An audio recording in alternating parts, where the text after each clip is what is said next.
AUR housing is coordinated by the Student Life Office, although we do use agencies to find the housing for us to make sure that the housing is maintained and cleaned, that sort of thing. So we work in conjunction with our housing partners. The apartments are taken care of by them. They have a cleaning crew that comes around once a week to clean the apartments. They also have maintenance men that'll come around and respond to your maintenance requests. There are specific ways of reporting your maintenance needs.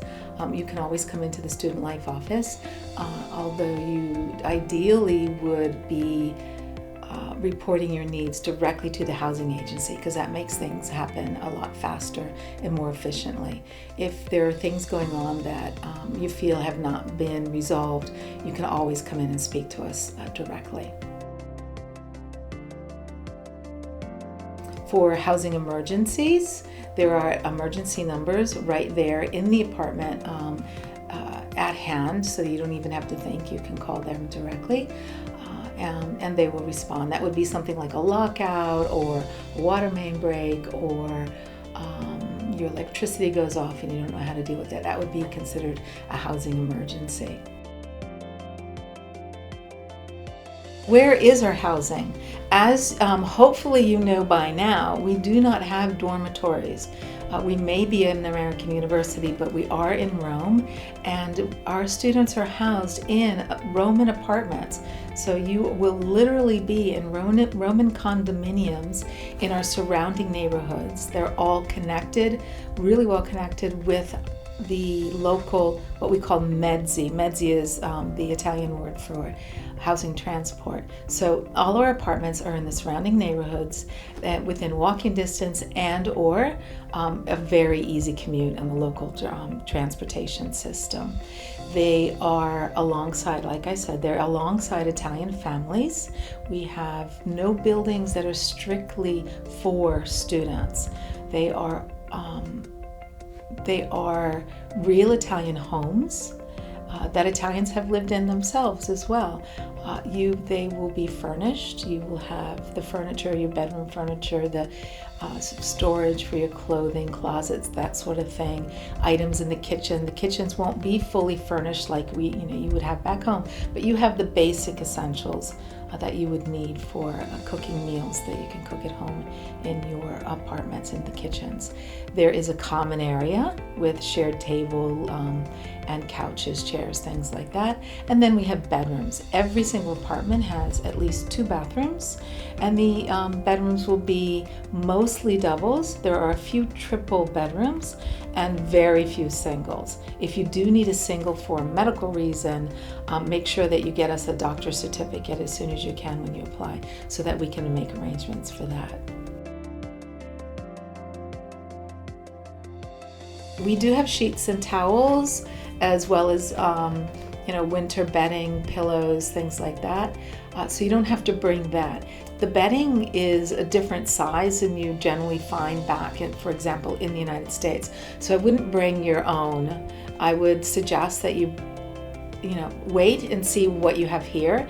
And there are plenty of places. They're from the luxury shops to the open air markets to IKEA, where you can get sheets and towels in the particular colors or styles that you prefer, if you decide that you don't like what you found there. Same with towels. I wouldn't bring towels, especially the style that we would have in countries that have dryers, because it'll take forever to dry. They're usually a lot heavier than the towels you would find here. The furnishings include things like your washing machine. They are front-loading Italian washing machines. They will be a little bit different. For energy conservation, they do take a lot longer than you would expect. But yes, we do have it. And as we promised, everything is Italian style. So yes, that's what you will be getting, is an Italian style washing machine. Speaking of Italian style, the refrigerator is also of Italian proportions. So they're going to be smaller than you're used to, for example, back in North America. And Italians do regular shopping, so their fresh produce, they don't need large refrigerators here. So do expect that as well. There will be microwaves, toasters, that sort of thing. You'll find a coffee maker, the Italian style coffee maker. You will have what they call a standino. That's a stand where you can hang your clothes. There'll be usually one or two of them to be shared amongst the roommates that are in the apartment. Things dry very quickly in the summertime and a lot less quickly in the wintertime because it's natural air that'll be drying your clothing. Air conditioning is not a standard in Italy. The air conditioning, we will have it available for the hottest months of the year, but true to Italian style, it is actually meant to take the edge off of the heat and not actually cool you way down. Same thing in the wintertime. For reasons of energy conservation, which all of Europe is very, very good at, for reasons of energy conservation, the heating will only be on for maybe 3 hours in the morning, 3 hours in the evening, and not all during the day and not all night. There are actually laws that regulate this. So it's not necessarily that the heating is broken, it's that we're not supposed to be heating 24/7 and to a level where you can hang out in a t-shirt comfortably in a t-shirt and shorts all winter long. As a matter of fact, the Italians consider it your own personal responsibility to dress properly for winter. So you'll find that they wear a lot of fleece and a lot of wool to keep warm in the winter indoors. Scarves as well. There will be hard flooring, okay? Ceramic and marble flooring, which means there's a lot of noise that will be reaching the neighbors. Remember I mentioned Italian neighbors. The Italian neighbors will be on that side of the wall, on that side of the wall, on that side of the ceiling, and underneath your floors. So when you're walking around in heels, especially hard heels, they can hear you. So it's actually, it's considered Italian etiquette to remove your shoes once you enter the apartment. You're also living in a very busy and often dirty city, so it's a good idea anyway to take your shoes off once you enter the house. Change into house slippers, or I wear Crocs at home, and they work out very nicely. I've never had complaints from my neighbors about that. What else? As far as noise is concerned, there are Italian laws regulating noise within your home because we are in condominium buildings and your neighbors are in very close proximity. You can very easily upset your neighbors, and they you sometimes as well. By making noise, you have to remember that there are regular families, so there are students that are studying. You have people that are getting up early and going to work. You have families with tiny children who need to sleep at night. You have grannies that have trouble sleeping at night, that sort of thing. So yes, you do have Italian neighbors, and you do need to act as though you're living, let's say, next to your parents or your grannies or your cousins with tiny little children, and not in a college dormitory, because that's definitely not what it is. So back to the Italian laws with what we call quiet hours. All night long at a certain hour, your condominium building, all the owners of the apartments in your building, they'll get together and they'll decide what the quiet hours actually should be. It could be as early as 9 o'clock in the evening, or it could be a little more lenient, like 11 o'clock. And then it lasts through 7 o'clock in the morning usually. And then again in the afternoon. So typically between the hours of 2 and 4 in the afternoon, you need also to be completely silent, and then reasonably quiet the rest of the time throughout the day. One of the things that helps keep peace with neighbors is not being too familiar. Italians tend to be more formal. I'm going to speak to the Americans here, and maybe some of our international audience will recognize this. But Americans tend to be very, very friendly and very, very open, and it's not really all that typical of the rest of the world. So if you're greeting your neighbors with "ciao," they don't always, they understand that you're young and that you're American, but some people are more formal, and they kind of consider it an offense. It's too informal. kind of like saying, "Hey, baby," to your elderly neighbor, they might be offended by that. And a really friendly ciao, especially to an older neighbor, might not all be that welcome. What you can do instead is use a very neutral greeting that you can use at any time of the day, and that's salve. Okay, so you can just say salve, and you will have properly greeted a neighbor very politely, and it works really well, and it's easy to remember, and you don't have to think about if they're older, if they're younger, or anybody's status in the building. Salve is the perfect greeting. You can also say buongiorno in the morning or buonasera in the evening. Another thing that you need to avoid doing is hanging out in large loud crowds on the balconies late at night. That is a violation of the quiet hours, and you can upset your neighbors. Also, be very quiet as well on the stairwell, because the stairwell is basically an intercom system to every living room in your entire building. It's a big open space, and everybody's living rooms are right there. So make sure that when you leave and enter through your buildings, to make sure that you're discreetly quiet. Especially if you're doing it at 2, 3, 4 o'clock in the morning. You might want to try an experiment in your apartment building and just sit there and listen for like 10 minutes and listen. You can hear people entering the building. Even if you're on the 5th floor, you can hear people entering the elevator, walking up the stairs, entering their apartments. You'll get a good idea of what can be heard very easily in anybody's apartment. And think about that in the middle of the night, the noise a group of you could be making. There's also pipes that run the length of the building. So the water supply, which starts at the ceiling, runs all the way down through a pipe, and it runs right through the apartments. So if you're taking a shower or flushing the toilet in the middle of the night, you will wake up anybody whose bedroom is alongside those pipes. So bear that in mind as well. It's considered very poor form by the Italians to be taking showers or flushing, very inconsiderate to be taking showers or flushing the toilet in the middle of the night. So I'd like to tell you a few other things that are different about Italian structure, or the things that you'll find in your apartment. One of which is just the entrance to your building. Okay, you won't be able to just walk into the building. There'll always be a key that you need to come in. Sometimes you'll find that door open, and that's because there are also businesses during the day. Maybe a dentist, maybe a lawyer, an architect, maybe a doctor's office.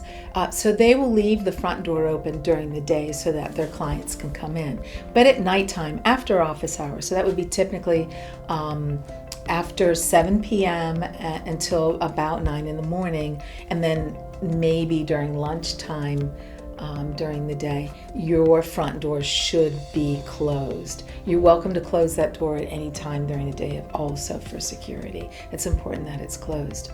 In order to leave your building, there'll be a button to unlock the door on your way out. So look for that, otherwise you'll get stuck in. You won't be able to leave a building if you don't know to look for that button to unlock the door on your way out. Another thing is the elevator is completely different. They're usually much smaller, and there's a weight limit. Please be careful with the weight limit, because although it seems like a fun lark for everyone to crowd into an elevator, you can actually break the elevator. It's very expensive to repair if you do that, and you will not be popular amongst all your neighbors who need to get their groceries, children, and themselves up to the 7th, from the 1st floor all the way up to the 7th or 8th floor. It's very inconvenient when that happens, and everybody will be very unhappy with you if you do that. Also, another thing that's important to remember is that the elevators usually have an inner door. It'll either slide or it could be two doors that open up like this.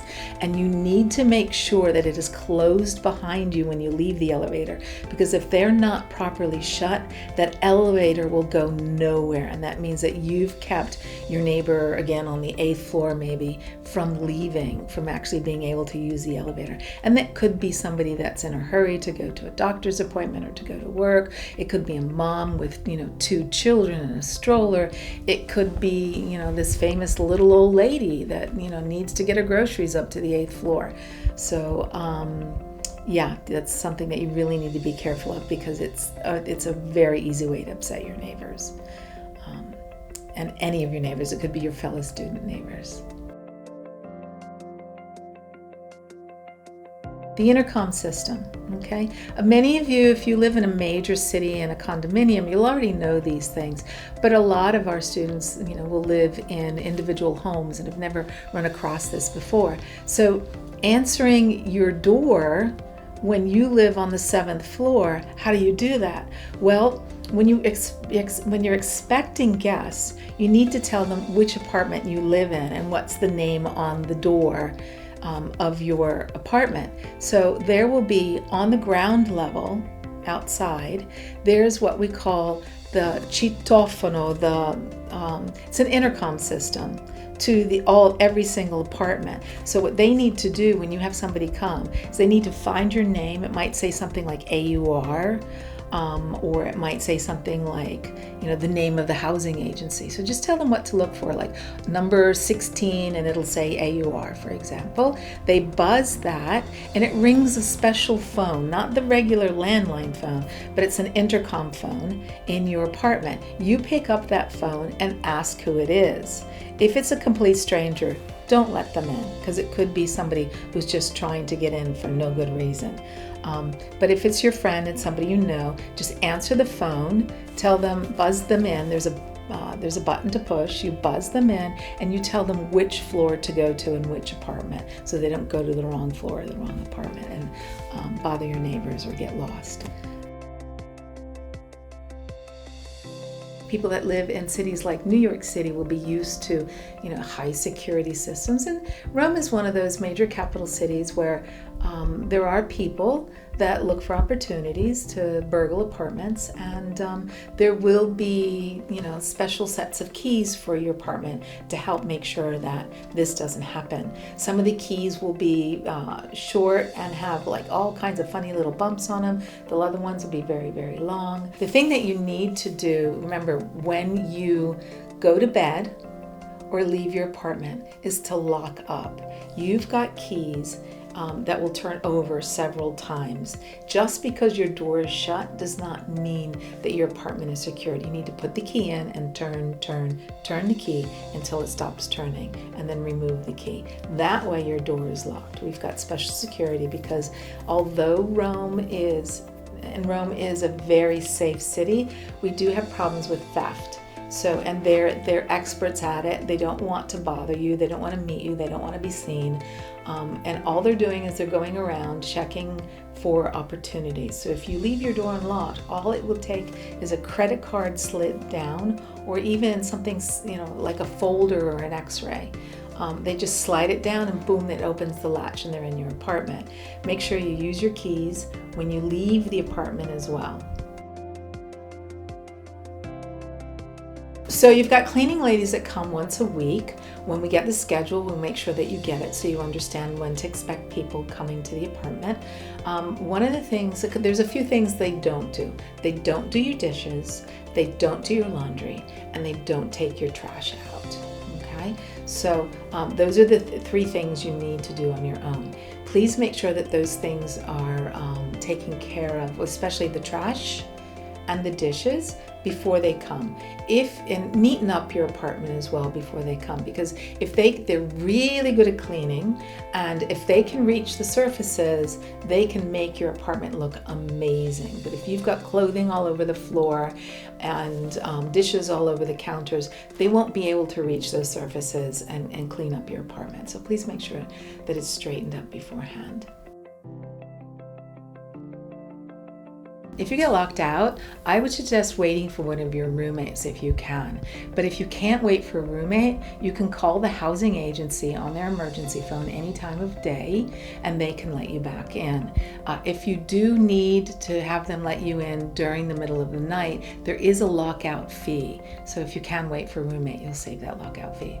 If you lose your keys, you can get the keys replaced. It's important to let the agency know if you've lost your keys, especially in the case if the keys are in any way linked to your address, because if someone has actually stolen your keys, we do not want them to be able to get the apartment and get your things and your roommate's things.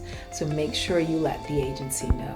They can have the keys, they can have the locks changed and issue new keys. Of course, there'll be a fee for that, but it would be a lot less expensive than losing all your belongings. You'll notice that there's a lot of energy saving techniques here in Italy. If you see a car wash, for example, there's really very little use of water. It's fascinating if you get to see one to watch it. Space saving as well. Little tiny gas stations on the side of a road. Space saving is also another example will be your refrigerator. But an example of electricity and energy saving is the limit to the electricity that we're allowed to use in any residence here in Italy. It's actually limited to 3 kilowatts per hour, which means that if we start using too many electrical appliances or we have too many lights on in a house, the electricity will automatically turn off. The main switch in your apartment will go off. So, for example, this typically happens when the washing machine is running. Maybe everyone in the apartment is recharging their laptops and their cell phones, or maybe somebody's plugged in the iron or a hair dryer, that sort of thing, and just pushes you over that 3 kilowatt limit. Well, what you need to do is go around the apartment, start turning things off that you really don't need, and then go to the main switch and switch that back on. If it happens again, you probably haven't turned off enough things. And it does happen when you've got a number of roommates living in the same house. This happens fairly often. But if it does happen and you know you've turned off everything that doesn't need to be on, let the housing agency know so that they can check the electricity and make sure there's not a short in the system. We do recycle here, and there are large bins out on the street as well as small bins in the apartment, depending on where you live. They're clearly marked, they're easy to understand, but the important thing is that you do recycle. You will have what they call umido, which is your organic material. You'll have the metal, glass, paper, that sort of thing, and then the things that cannot be recycled. Make sure you divide them up and put them in the proper places. And again, you need to take out your own trash. Our cleaning ladies aren't allowed to do this for a reason. That way we make sure that just to be proper, that they never remove anything from your apartment. It's for their safety as well as yours. We do have one option that is called gender-inclusive housing. In gender-inclusive housing, we don't specify whether or not you need to be male or female. You can be any gender, you can be any sexuality, you can be an ally. There are many reasons why people might sign up for gender-inclusive housing. If you would like to sign up for gender-inclusive housing, there's a box on the application form that offers this. Just tick off yes. If you're not interested in gender-inclusive housing, you just tick off no. If you have said yes, we will send you a survey just to ask you a few questions. We won't ask you for your motives for gender-inclusive housing, but we do ask you questions to make sure that you understand that this is gender-neutral housing. And we also ask you about how important it would be to your experience here, so that if we have to make decisions between students, we can base it on your replies about who actually goes in to gender-inclusive housing. you could be coming to AUR for several reasons. You could be an AUR, what we call an AUR resident student or matriculating student, and that's a student who comes here for example, for 4 years or transfers to AUR, but basically they're students who come to us to get their degrees. Those students, we like to group them together because they'll be here for 4 years. Of course, they'll be here for the first time and just meeting each other for the first time as well. Then we have our study abroad, and a lot of our study abroad programs, although you've met each other in your home program, they really want you to be able to expand your horizons and expand your social circles while you're here and take advantage of the diversity that AUR offers. So for the most part, we ask you not to ask for more than one roommate. Yes, of course, you can request a specific roommate, but for a number of reasons, if you ask for more than that, we may not be able to place you together. But if you do want to be with somebody, make sure you ask for that specific person and that specific person asks for you as well. One of the reasons that we may not put you together in an entire group of students from your same university would be that we offer a lot of diversity at AUR. Our core group of AUR students come from 50 odd different countries. So there we have diversity, but also amongst our study abroad programs, we have a ton of diversity just in the universities they come from or the geographical locations they come from. So by placing you with other universities, you get diversity in university cultures as well. And it really does enhance the AUR student experience. So that's something that makes us really happy to be able to offer. When it comes to mail, we don't have access to the mailboxes of the apartments. That's where the bills go so that we can make sure that the electricity, water, gas bill, all that sort of thing gets paid. Because we have no access to that, only the owners or the agencies have access to that, we ask that you never ever have mail sent to the apartment. Also, if you get a package, there's probably no safe place to keep it or somebody to accept it for you while you're at school all day in your classes.